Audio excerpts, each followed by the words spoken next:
What's up, everyone? Welcome to day one of NBA Summer League out here in Las Vegas. I'm Megan Martinez, your host for NBA Summer League Daily. Now, tickets were sold out today, and fans were lined up around the building just to get into the arena. So you could say day one was a success. Now, stars like J. Cole and Anthony Edwards made sure to sit courtside to watch their friends play. Sorry. Even Seahawks wide receiver DK Metcalf flew into Vegas to watch his close friend Jarkel Joyner ball out. Here's what DK had to say. My childhood friends that I've been knowing for a long time, and Jarkel Joyner. Okay, so he brought you out here today. Yes. All right. So how did you know, or how'd you meet Jarkel? Well, when I moved back to Oxford in the 5th grade, he was one of the very first people that I met when I got back to Oxford, and we played AAU basketball together. Okay. And he went to Oxford, and we just grew up together from childhood best friends to now he's playing in the NBA Summer League. So just excited to see him. All right, as we continue on with NBA Summer League Daily, we have to talk about Jabari Smith Jr. He hit the game-winning shot at the buzzer to give the Rockets the win over the Trailblazers. And finally, we have to talk about the superstar, Victor Wembanyama. He had a solid performance in the Spurs win over the Hornets with 9 points, 8 rebounds, and 5 blocks.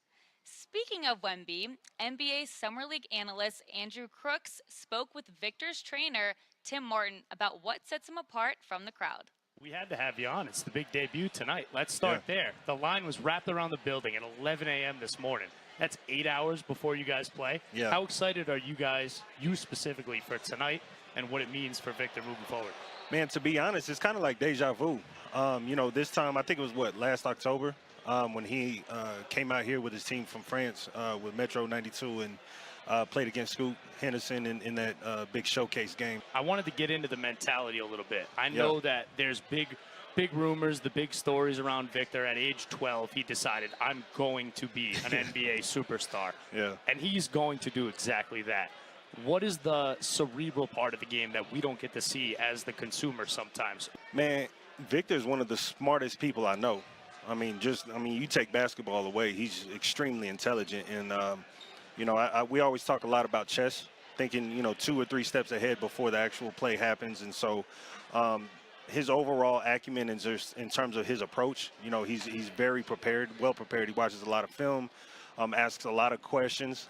Good questions, too, at that. It's not just some, random questions. It's everything is very definitive on his behalf. And so I've never met a 19-year-old in my life that is smart as him. So obviously there's a million different molds of center in today's NBA. Mm-hmm. When you guys look to build Victor's workout plan, are you looking at more of a KD style? Is it you two collaborating together? What does he want out of that? Yeah, I think with a guy like him that already has a high IQ about the game, it's more so about me having conversations as opposed to me lecturing them. With this younger generation, it's very important to have conversations because now I'm able to extract the information that I need and get the feedback that I need so I know how to tailor the workouts or really just the whole off-season program. All right, we just saw Andrew interview Tim Martin, and he is now joining us on the set alongside Benny Claren.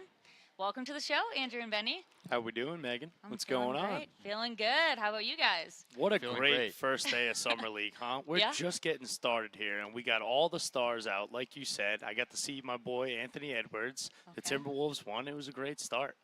All right, well, what did you see today that really stood out? For me, you already mentioned the insane game that was the Portland Trailblazers against the Houston Rockets. Jabari put up 33 and the game winner.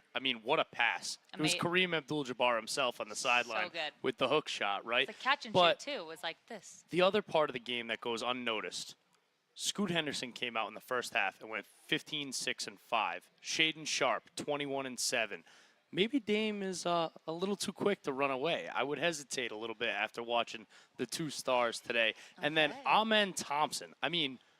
We knew the pedigree coming in as the 19-year-old. We've heard about him and his brother coming out of Overtime Elite for years now. But to watch the passing vision and the defensive ability from day one. Came out, threw up 14, 5, 4 blocks, 4 rebounds, and 3 steals. 8 stocks in your debut. And he got hurt and missed the last 6 minutes. I'm so excited to see what the Twins do Yes. this season, and today was just the first start. I love it. I love it. What about you, Benny? Like you said, Megan, I was thoroughly impressed. This is just day one, and the only direction that Summer League this year can go is up. And overall, I was really impressed with the Timberwolves and their performance against the Pelicans, New Orleans Pelicans, and with Dyson Daniels always getting after it. He's super aggressive, but he knows when he needs to be aggressive because he's super confident. He knows when he needs to pass a ball. And same thing with Josh Minot. He's always constantly getting the rebounds and making sure he makes those sweet deposits with layups, three-pointers, you name it. And again, Minot actually grew 6 inches this offseason. He looked like he had that Paul George first-year growth spurt, the 6'6", the 6'10". He looked like Ben Simmons out there handling the ball for the Timberwolves today. It was incredible with him and Leonard Miller. Absolutely, and Leonard Miller too, like you said. Really good plays from him as well. I think you said he was double-double. Yeah, 18 and 11, another G League Ignite kid. I mean, with all the avenues to get to the NBA today, it's great to watch everybody come together at a place like this out here in Sin City. Love it. What about Victor Wembanyama? I mean, we've heard so much about him, and he had a solid performance tonight, and they got the dub. What are your thoughts on him? Finally being able to see him play. I mean, a win is a win. He is real, I can confirm. I saw him with my own 2 eyes. He is exactly as advertised. The movement is just so fluid with Victor. That's what stands out. He didn't have a great shooting performance tonight. He was 2 for 13. You could see the pressure was maybe not getting to him. That's the wrong mindset. But just talking to Tim earlier, I mean, that interview was great. It really gave me a peek behind the curtain of who Victor really is, getting to understand what makes him tick. And I mean, I couldn't be more excited to have a new face of the league enter the conversation. But the shooting will come. The defense will be there all year. I wouldn't be surprised if he averages 4 blocks. The Spurs are going to be a lot of fun this year. Love it. Okay, well, looking into tomorrow, what are some headlines that we should be looking forward to? Well, I mean, I hate to keep harping on the Thompson twins, but I can't wait to see Asar tomorrow after what I saw from my men today.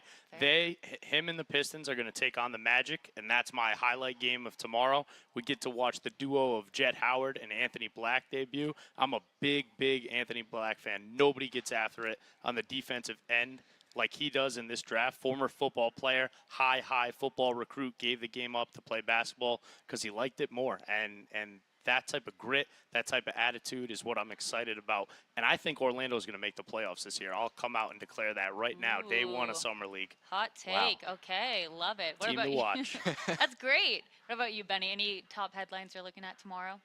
I'm looking at the Indiana Pacers right now. Their game against the Washington Wizards. We'll see. But as far as I understand, when I went to Summer League last year, all the players' performances were very consistent. They had a nice rhythm, and they always do. And same thing can go with the Wizards, like today against with the Bucks and the Nuggets and all those other games. And like we all said, the only direction we can go is up. So we'll see what happens. Okay. But anything goes. Cool. Any specific players you're looking forward to watching tomorrow? Well, we got Victor's teammate. We got Bilal Coulibaly, the new face of the Washington Wizards. Between him, Kuzma, and Poole, I don't know. It might be a fun sneaky year there as well. That's fun. I know with the new addition with Poole out there too. I mean, who knows? They're the underdogs, but you never know. It's a pool party in D.C. all summer, baby. Let's go. Let's go. Bradley Beal's gone. Let's get fired up, Wizards fans. Seriously. Well, I love it. Well, that's all for today. Thanks so much for joining in to NBA Summer League Daily, and make sure to check back in tomorrow for day 2.